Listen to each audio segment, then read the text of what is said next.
Hello, welcome to another BRENDONE with it. Right now, I was looking at the score streak changes that they had in, what is it, Cold War?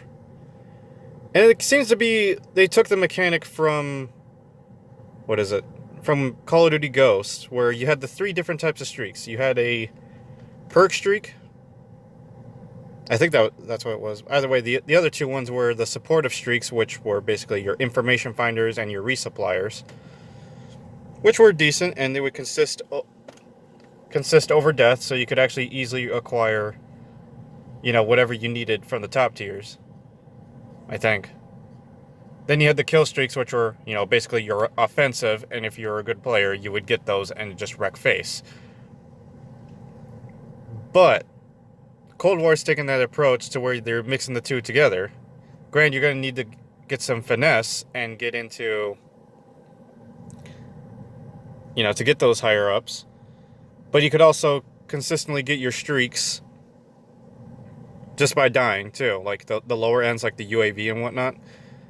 That to me is, that'll just entice me to run the radar, whatever they're gonna call Ghost. They'll probably still call Ghost, and some other perks to basically hide from streaks that you could easily get. Probably have to run Overkill or something like that, or the Greed perks to get EOD on, so I can easily survive. Well, not easily survive, but consistently survive the other streaks, because I haven't looked at all the streaks yet. But to a point, you can actually get the lower end ones over death. But in order to get the higher up ones, like I said, you guys probably saw the changes to that. That to me is just basically taking Sledgehammer's idea, or Raven or Sledgehammer or Infinity Ward's idea of what it was in Ghost. To me, Ghost kind of had it down to where, okay, this guy isn't really that good. He can choose these and then just go on with his day. Or if you're, like I said, good, you could just run the kill streaks and just go wreck face.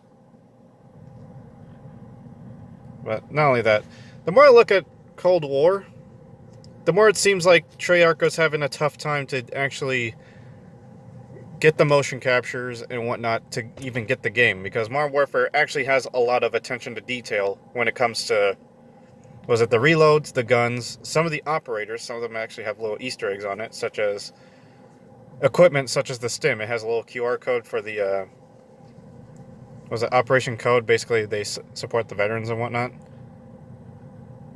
I don't know. The attention to detail that Treyarch has only is consistent with their campaigns and zombies. In multiplayer, it's not so much. The only time they ever put Easter eggs is only in Nuketown. Yeah, it's only ever been in Nuketown, such as the mannequins or just the mannequins, really. There are some map Easter eggs in some of the other previous maps or previous editions of Black Ops.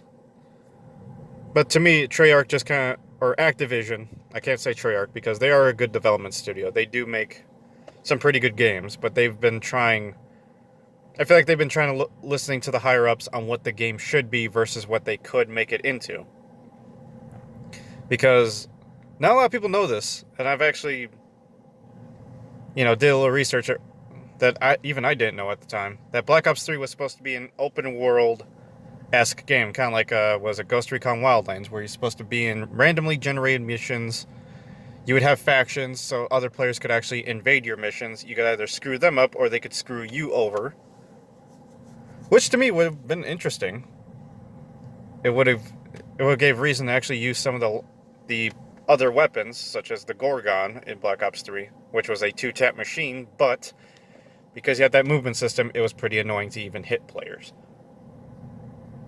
I know some people use Jitter mod on the Shiva, I think. It was the two-tap AR that was slow as hell. No, that was the only time people ever made it effective.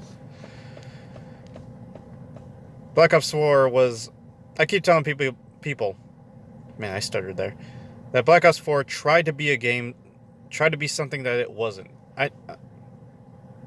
when I heard it was supposed to be like a slower paced game, I was like, okay, I'm actually open for that. I'm gonna see how it turns out.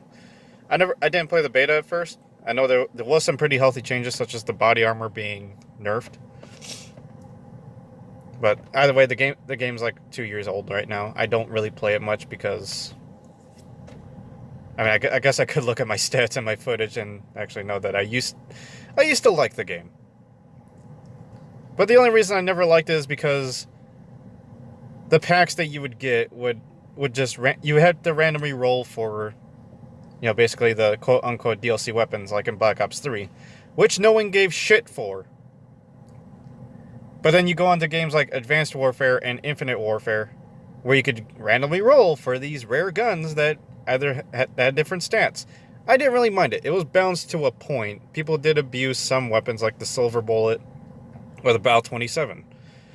But when it came to Black Ops 3 and Black Ops 4, no one gave them shit for these DLC weapons. And there's still videos on some channels where they did like $1,000 drop and whatnot. That to me, like, if you hide weapons behind, currency and whatnot, it's kind of a bad idea.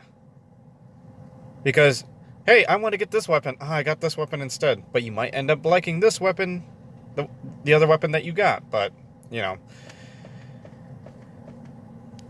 me, Black Ops 3 at this point should just give you the weapons.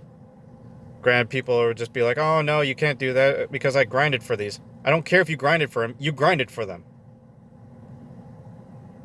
To me, the game's like, what, 4 years old? 4, 5 years old? I don't know. I was still in school at the time, so maybe 5.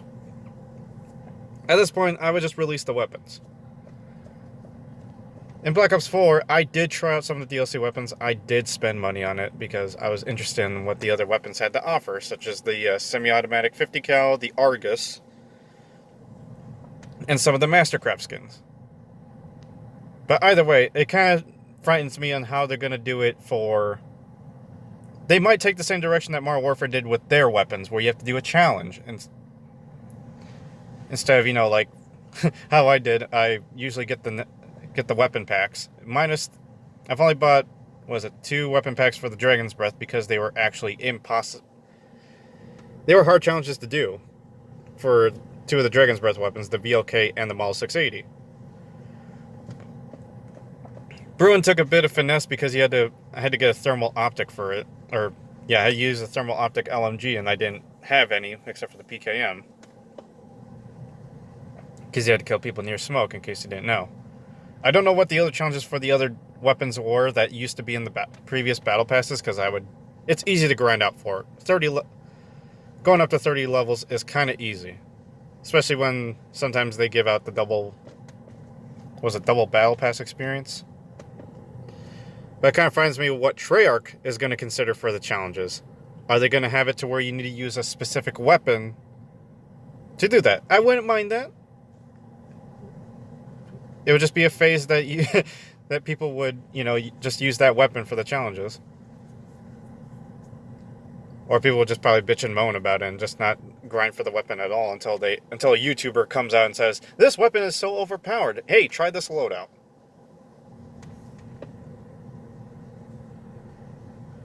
So, kind of what I'm getting at here is I'm kind of afraid of what Treyarch might do or Activision might convince Treyarch to do, because there's been a track history that Treyarch always does something that they shouldn't, or that they don't want to do. I mean, because if you really look at it, some of the skins back in Black Ops weren't really that cool. You had the cringy fucking taunts that you could randomly roll for, and whatnot. They also had a bad way of going about the cosmetics in the game in Black Ops 4, considering that you could get a charm, but you could only unlock a charm for this weapon in this class, such as the VLK, not the VLK, the Paladin. You can only unlock this charm for this, or this kill effect for this weapon. Bad way going about it. Which is why I praised Infinite Warfare for what they did. You got a skin for that weapon class, you got it for all the other weapons in that class. And if you got a charm, it's available across the board. That was a healthy way of going about it. And at least they balanced their weapons effectively. If Treyarch does release free DLC, okay, that's a good track record. If they do the Blueprint thing, well, I think that's already confirmed for the Blueprint kind of thing, you know, the little operator bundles. That was a healthy way of going about it because you would know what you would get. I'm just hoping that they do it. Well, I'm going to skip out on this one, but I'll just hear all the bitching and moaning that people get when they get into the game. Because it's just a casual fest. It's just like Battlefield 1 at that point. Going back to the starting subject, Call of Duty Cold War seems like it's appealing to the casual/competitive community, which to me, the competitive community does not fucking matter to Call of Duty for what it should affect. You keep your rule sets, you keep what you want in the game, you keep whatever that you want in your settings. You shouldn't bring whatever, because they're getting dev support. Which, to me, what if they start affecting the main game and start buffing and nerfing shit just because? Oh, this weapon's outperforming this meta that we originally had. We're going to nerf it. That's going to be bad for the game. Or we should nerf movement speed or whatnot. We should nerf this, buff that. It might be unhealthy for the game more than what people are thinking. Anyways, that's this for this rant. Yeah, I just realized it's almost time to go home. Either way, I'm hoping this Call of Duty does not make the same mistakes that it did with Black Ops 4. Granted, the time to kill is a little bit higher, which might be a little bit better, but that means you're going to be wasting a little bit more ammo.